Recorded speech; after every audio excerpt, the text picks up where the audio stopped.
Di ba? Tama naman, di ba? The law of the land. Philippine Constitution. Sino gumawa ng Philippine Constitution? Congress, Senate.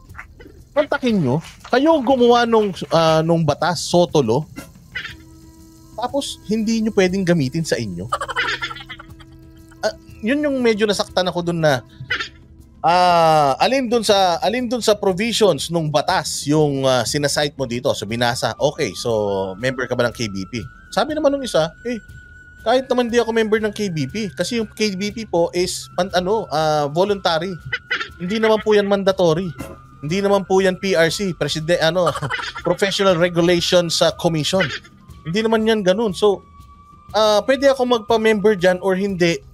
So, ibig sabihin kung hindi ako member ng KBP, hindi na ako pwedeng wala na akong press freedom. So, parang yun yung niya. Doon nagsimula yun eh. So, sabi, yung Soto Law, ganito, ganyan yan. So, under section ganyan, ganito, ganyan. So, yan, hindi namin tinatanggap yung law na yan. Dito lang, sabi niya. So, pwede ba yun yung batas? Hindi nyo kikilalanin sa loob ng Kongreso mismo na kayo mismo yung gumawa ng batas? Ang gulo. May panel ata kung sino ang bumubuo ng Constitution. But still, yung mga congressman ang gumagawa niyan, bumabalangkas niyan. Oo, part sila niyan eh. I mean, I may be wrong because again, I'm only assuming. I may be wrong. O ano ba? Ano ba talaga yung katotohanan? Congress ba ang gumagawa ng konstitusyon o hindi? Meron mga panel of justices yan. Pero halinhinan po yan. Ano po yan? Tawag dito. Kasama po nila ang Congress at ang Senate sa pagpapasa ng mga batas nila. Diba? Kaya nga gusto ng charter change eh. Diba yung charter change nilalakad po yun sa Congress eh. Diba? Tsaka sa Senate. Oh, Diyos ko. Oh, sige. Oh, ito naman. Diyos ko po. Ito naman. Pakinggan naman natin itong pagpapakulong naman pagpapakontempt naman kay Badoy, yung kasama ni Ka Eric. So, sino pa kaya yung susunod na makukontempt? O, sige, share natin to at panoorin itong balita patungkol dyan. Section 11, contempt, refuse. Question, kasi hindi ko napanood to ng kumpleto. Ano ba ang tinatanong kasi kay Badoy? Ano ba yung sinabing nagsinungaling siya? Pakilagay nga dyan, ano ba yung sinabing nagsinungaling si Badoy? Bakit pati siya na-contempt? Kasi umalis ako ng opisina mga bossing, pinag-uusapan nila is yung franchise na. Andiyan dyan pa si Badoy. Tapos biglang kanina, pag-check ko sa cellphone ko, nakita ko dun sa mga balita na pati si Badoy pala na-contempt. So ano ba? Ano bang ginawa ni Badoy? Bakit siya na-contempt? Sige, iano natin to, i-play natin and then napakaganda ng sagutan dito. To answer an irrelevant inquiry,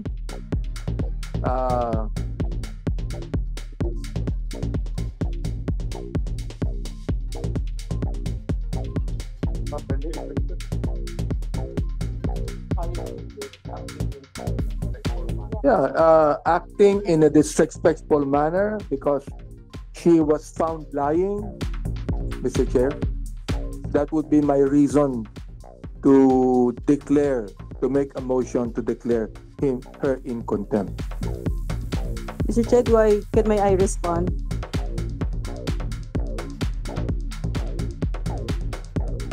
And I will ask you to respond. Okay, thank you, Mr. Chair. Because there's a pending motion on the floor, okay? Okay. There's a motion by the Honorable Benny Abante, seconded by the Honorable Ako. The chair in objection, the motion is approved. The second motion. Motion to 10. Motion to 10.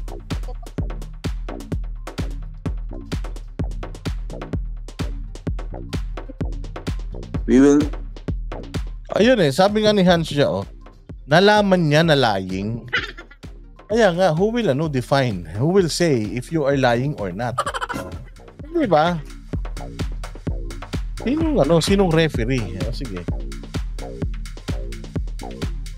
Mr. Chairman. Yeah, I know. Mr. Chairman, I may respectfully move that we will detain Madam Badoy until Ito nakakatawa, si Badoy ay anak ng dating congressman. Tapos lumaban sa mga NPA, lumaban sa mga Makabayan Black, pinagdidemanda, lumaban, na not guilty. Na guilty pa sa red tagging. Basta ang daming pinagdaanan nito ni Badoy. Kumbaga, sabi nga, yung dati, yung mga bayani, pinararangalan. Putya nga yung mga bayani ang kinukulong mismo ng mga sarili nilang kababayan. Kaya siguro no panahon ng hapon, totoo talaga yung makapili eh. Oh, totoo talaga yung may mga bayong sa ulo. the committee report of this investigation will be adopted in the plenary, Mr. Chairman. So move. Grabe, lahat kinontempt. Let's go po. Ay, nako, kawawa. Alam mo, di ba naghahamon si Sas nung nakaraan? Sas, maghahamon ka tapos ganito yung makakalaban mo? Sa tingin mo, yung iyong expose, mailalabas mo rito? Bago mo pa mailabas yung expose, nakakulong ka na. But then, who seconded the motion of the Honorable Akop? The chair, no objection. The motion to detain is hereby approved. Wherever you stand, be the soul of that place. I'm really sad that this has happened to our Congress. I didn't see this when my father was growing up. This was the place where we could stand on our shared ground of love for country, and what I witnessed right now was a travesty. Thank And you I'm very very much. sad. Ayan, so nagsalita si Badoy. Nilabas niya yung kanyang malayang pamamahayag. Tingnan nyo kung anong sasagot ng mga congressman sa kanya. Tingnan mo. For my country. Mr. The Chair, Honorable Akop. I'm sorry for what happened to you, Madam Badoy. No. You are not sorry for what happened to her because you are the one who put her in that position. So, don't be a hypocrite for saying you are sorry where you are not. That's what you want to do, una pa lang. Na yung mga nagsasalita against the Congress, magdusa. Yun po yun. So, don't say you're sorry, sir. Pinakulong nyo eh. Naggabotohan kayo. So, don't say you're sorry. Sabihin mo na, you know what, Miss Badoy, I am not sorry for what happened to you here. Why? Because you lied. O diba? Ganun. Pero yung sasabihin mo, I'm sorry for what happened to you, kayo nagdala sa kanila dyan eh. Kayo nagkulong. Tapos you're sorry? Pwede ba yun? But you do not have a monopoly of love of country. Yes, she doesn't have the monopoly for the love of country. Di naman niya sinasabi na siya lang ang nagmamahal sa bayan at kayo hindi. Sinabi lang niya na yung ginawa niyo sa kanya sa kabila ng kanyang pagmamahal sa bayan at tiwala sa gobyerno. Ito kaya maraming nagre-rebelde eh. Kaya maraming nagre-rebelde kasi katulad niyan si Badoy nawawalan na siya ng tiwala sa pamahalaan. Dahil yung pamahalaan na pinaglalaban niya against insurgencies, yung same na pamahalaan na nagpapakulong sa kanya ngayon. So, yung kanyang faith sa gobyerno bumaba. Tapos ang gagawin ninyo, you'll put fire. You'll put fuel to the fire. Di ba dapat I'm sorry Miss Badoy that you felt that way. But I am not sorry that you are going to jail today because of your attitude. We have warned you several times and hindi po kayo sumunod. Meron po tayong batas dito na sinusunod at kailangan po ninyong sumunod. Pero how many times namin kayong binigyan ng chance pero ginawa nyo pa rin. Therefore, kumbaga itong inyong pagkakulong ay kasalanan nyo din. O di ba? Ganun. Pero Diyos ko naman, yung sabihan nyo naman na you don't have the monopoly for the love of country. So parang ang sinasabi mo, your love for country is greater than Badoy's. Sige, pakinggan nyo. I've spent my life fighting for this country. Oh, you spent your life fighting for this country. How? Sundalo ka ba dati? Okay, let's say, if you are, then thank you sa iyong serbisyo, sir. O ano pa, naging aktivista ka ba dati? Anong sinisigaw nyo nung aktivista kayo? Wala kayong malayang pamamahayag, tama? O ano yung kinikitil nyo ngayon? Ako, I'm just assuming kasi mas matanda ka sa akin, mas marami kang dinanas eh. Pero ano ba yung sinasabi mo na you have, ano yung buhay mo ay tinaya mo? So ibig sabihin, dahil nagtaya ka ng buhay at nagtaya din sila Baduy ng buhay, mas greater yung pagtataya mo ng buhay kaysa sa kanila. Hindi ba pwedeng, Miss Baduy, parehas po tayong nagtaya ng buhay. Kaya magkaintindihan po tayo, hindi po tayo magkalaban. Magkakampi po tayo. We are in the same, nandito po tayo sa parehas na gobyerno. Kaya hindi po tayo dapat mag-away. Di ba dapat ganun? Pero hindi eh. Parang sinasabi mo na your sacrifice for the country is greater than her sacrifice. Ganun ba yung ibig sabihin nun? Oh, so you do not have to tell me that. Mas marami akong sinugal kaysa sa iyo. Oh, so ibig sabihin nun nga, sir, you are above us dahil mas marami kang isinugal kaysa sa amin. Ganun ba yun? Mas madami akong isinugal kaysa sa iyo. Wow. Matanong ko lang, sir, ikaw ba sa pagsusugal mo ng sinasabi mong kung ano man yung isinugal mo, ikaw ba ay kinasuhan na ng Makabayan Black, ng red tagging, ng kung ano-ano? Kasi si Baduy, hindi humingi ng tulong sa gobyerno yan. Sa kabila ng gobyerno yung kanyang ipinaglalaban, hindi yan humingi ng tulong sa gobyerno. Humarap yan sa mga kaso. So do not give me that crap. Oh, di ba? So ibig sabihin, yung kay Baduy is crap, yung sa'yo hindi. Grabe, sir, ang taas ng tingin sa sarili. Taas, sobrang taas. Siguro pwede ibababa natin ng konti, sir. Kasi hindi po, kasi ang hilig niyo po kasing mag-sermon na ito mali yung inyong mali yung inyong mga decorum, mali yung inyong mga kilos, mali yung inyong mga salita. Pero kayo po bilang kongresista, tama po ba yan na ganyan-ganyan ninyo yung mga resource person? Nagtatanong lang po, huwag po kayong magagalit. Tanong lang po, tanong lang. Madam Baduy, Thank you very much. kasi I have laid down my life Protect. very often just to protect this country. And if ever I'm going to be called again, I'll do it. Paano? Naging sundalo nga kayo dati, no? O so kung naging sundalo kayo dati, bakit parang pinoprotektahan nyo pa ngayon yung mga komunista? Bakit parang hindi ko sinasabing pinoprotektahan nyo, bakit parang? Tapos yung isang congressman, tawan-tawa siya, saya. Ang sarap ng ngiti ni congressman, no? Ganyan sila. So, ang saya-saya nila talaga sa mga nagawa nila ngayong araw. Not the way you want it, but the way it is authorized by the government.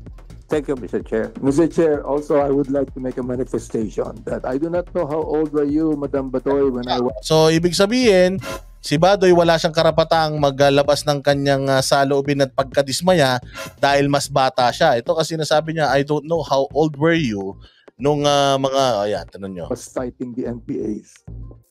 1986, this government almost lost to the NPAs. I was there fighting the NPAs. Oh, you were there fighting the NPAs. You know what Baduy is doing now? She's also fighting the same fight na nilabanan mo. Bakit hindi mo siya naiintindihan?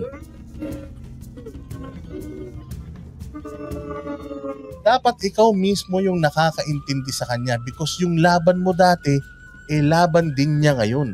At kung kayo nung panahon nyo, muntik tayong matalo, ngayong panahon ngayon, dahil kanila Baduy, mananalo na po tayo, sir.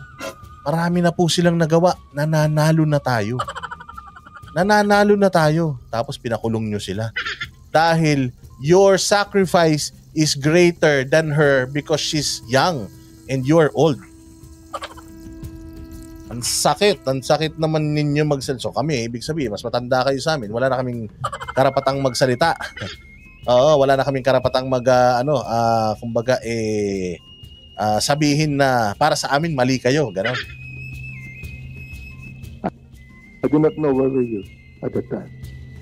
So please, do not make a monopoly of the love of country. All of the congressmen here love our country. Ba't hindi kayo maglabas ng mga hindi kayo maglabas ng inyong mga audit? By the way, when you say you love our country or you love the country, it means that you should also love yung mga tao inside the country. Ibig sabihin, you should also love your citizens. Hindi ba? Tama? You should also love your citizens. Sa pinakikita nyo po ngayon, mukhang yung citizen ang dapat magmahal sa inyo dahil kayo nasa pwesto. Parang lang hindi ko sinasabi na yun ang katotohanan. Sinasabi ko parang ganun. Ang hirap bumatikos, sa totoo lang. Ang hirap pumunta ng mali kasi baka ganito yung mangyari sa'yo. Ay, Diyos ko, bahala ka na, Lord. That's why we're here. We're not just politicians. We are people that love our own nation. That's why we're serving our nation. Huh? Are you really serving your nation for imprisoning this journalist? My goodness.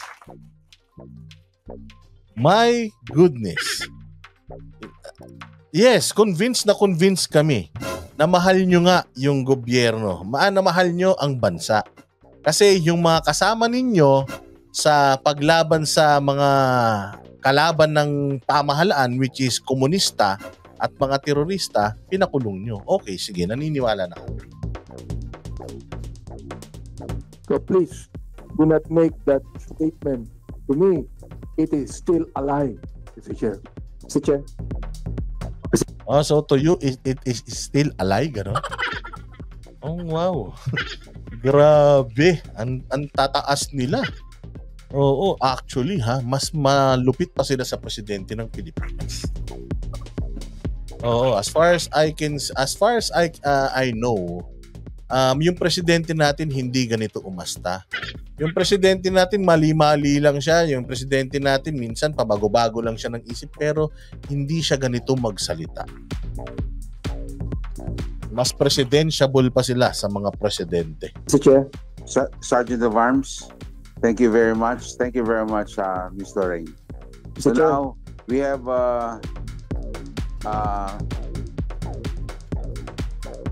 you will have to put her in the same place where Ka Eric is, no? I mean, in the same area, in the premises of the House of Representatives. That's what I meant. Ay, grabe.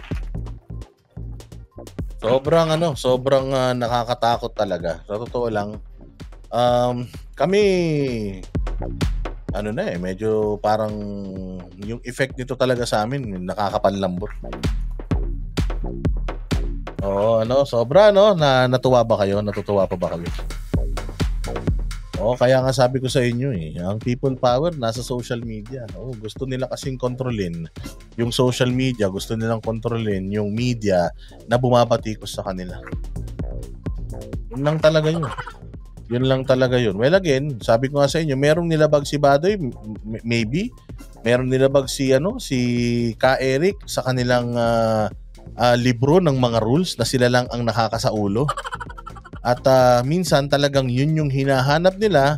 Minsan nakikita ko kasi parang yung mga congressman pag nagtanong, the way they are questioning yung mga resource person, it's as if inuubos nila yung yung pasensya, yung lifeline nung tao. Tapos kapag gusto niya na lang manahimik, doon sasabihin na, ba't ayaw mo sumagot, contempt ka. Alam mo yun, so parang tatanungin mo siya, ang sagot yes or no lang. Kapag magsasalita siya, sasabihin mo, hoy, wag kang salita ng salita. Oo, humingi ka muna ng permiso bago ka magsalita. Kami nga, inaantay namin yung oras namin. Tapos ikaw, dakdak ka ng dakdak. So okay, sorry po. O sige, sagutin mo. Ba't hindi mo masagot? Anak ng tokwa, kanina sumasagot ako, ayaw nyo. Ngayon naman, ayaw ko sumagot, gusto nyo ako sumagot. So parang ganun alam mo yun, minsan ikaw mapipikong ka na lang, ayaw mo na lang sumagot, contempt, o di sige, contempt, ganun din naman. Ay nako, buti na lang daw si Mami Love Vlog, American citizen. Sabi nga, di ba, Hans Jacqueline, sumasagot ka pa. Sagot ka ng sagot. Eh, hindi ba kaya nga ako nandito kasi tatanungin nyo ako, tapos sasagot ako. O, kaya nga sana, Congress, wag na kayong magtawag ng mga tao dyan. Diyos ko po, pagka mayroon kayong mga inquiry, mag-imbestiga na lang kayo ng wag na kayong magpatawag ng mga resource person. Nakakatakot maging resource person dyan. Diyos ko, mayroon tendency na makulong ka. Kailangan pag halimbawa, Boss Dada, pinapatawag ka ng Congress in aid of legislation, gagawin ka daw resource person. Okay. Bago ako umalis, magpapaalam muna ako sa pamilya ko. Mga mahal ko kayo. Pupunta po ako ng Congress, mahal ko kayo. Lagi niyong tatandaan yan. Kasi hindi niyo alam kung kailan kayo ulit magkikita dahil pwede ka nang makulong pagpunta mo dyan. Ay, naku po. But anyways, ano na tayo? Bagong balita na tayo.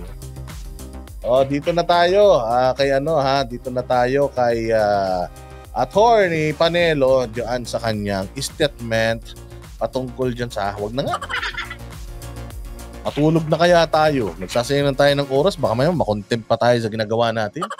Hindi naman kayo nagla-like, hindi naman kayo Nood lang kayo ng nood dyan, comment lang kayo ng comment dyan.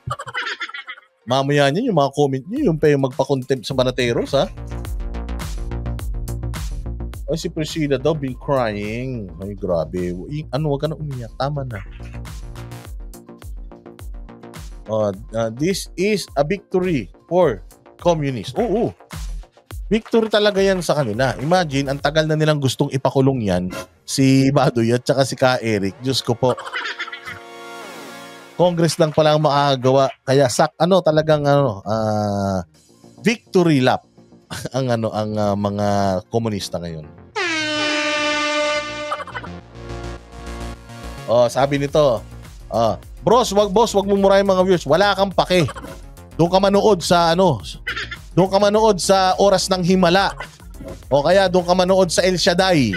Walang murahan doon. Gunggong. Lumalabas ang tunay kong ugali. Wag kang mag-alala. Hindi ako nagmamalinis dito. Hindi ko sinabi, di ako katulad ng mga congressman na nung mga nangangampanya sila, kung ano-anong pinangako nila. Dito sa channel ko, umpisa pa lang, sinasabi ko na sa inyo, kung ayaw nyo, wag nyo. Doon kayo sa Iglesia ni Cristo manood. Manila Taxi, hindi ka pinipilit manood. Kahit na anong gawin mo sa buhay mo, wala akong pake. Kaya kung ayaw mo dito, layas. Layas na. Sabi nito, syempre, Banateros ako. Hindi ka Banateros. Hindi ka Banateros. Layas na. Si Ray McWill nga, kakapasok pa lang laki lang agad ng tawa Nagre-reklamo ka, nagpapakulay ka ba? May ambag ka ba? Kung wala ka namang ambag, manood ka na lang. Diyos me. Grabe naman kayo mag-demand. Kung maka-demand kayo, para naman kayong para naman gumasos kayo ng libo-libo.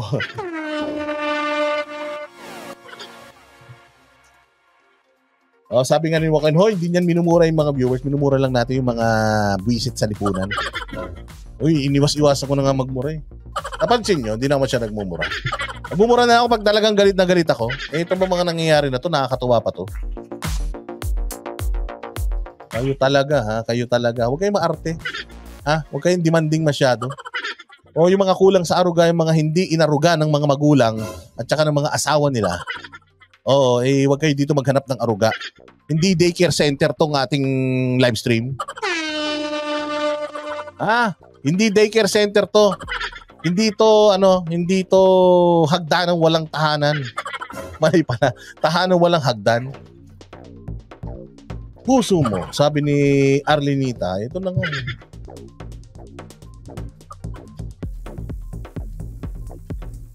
Boss Dada, baka ikaw naman ang ipatawag sa Congress. Wag naman. Naman ako ipapatawag. Ray McWill, maraming salamat sa iyo. Mabuhay ka. Ayan, si Ray McWill, pwede magreklamo yan. Nagpapakulay dito yan. Pero kung wala namang ambag, nanonood na nga lang kayo, na kayo magreklamo.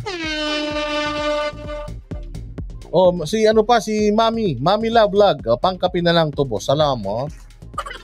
Na high blood ka sa Kongreso, ako na high blood sa mga tanga dito. Oo, wag na kayo magdual. Isa lang dapat ang asawa nyo. Sabi niya, ayoko na magdual. Wag, isa lang po, isa lang. Isa lang ang mahalin nyo. O, yun lang mga asawa ninyo. Ano na? Sabi nga ni Safety and Security Board, saan na nila tinago ang freedom of speech? Sa mga bulsa nila.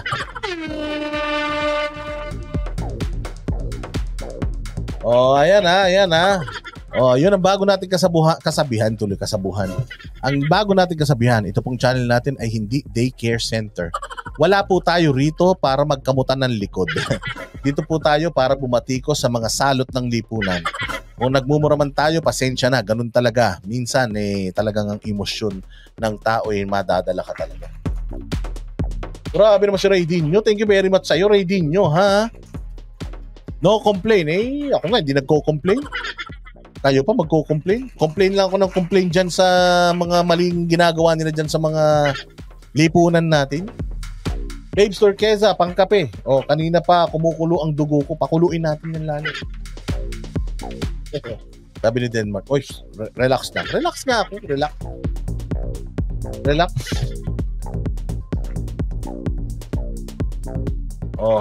Ayan, kita mo. Na-convert natin si Minute. Sige, mananahimik na ang kaluluwa mo. Di ba? Pero baka maunang manahimik yung kaluluwa mo eternally, ha? Ingat ka.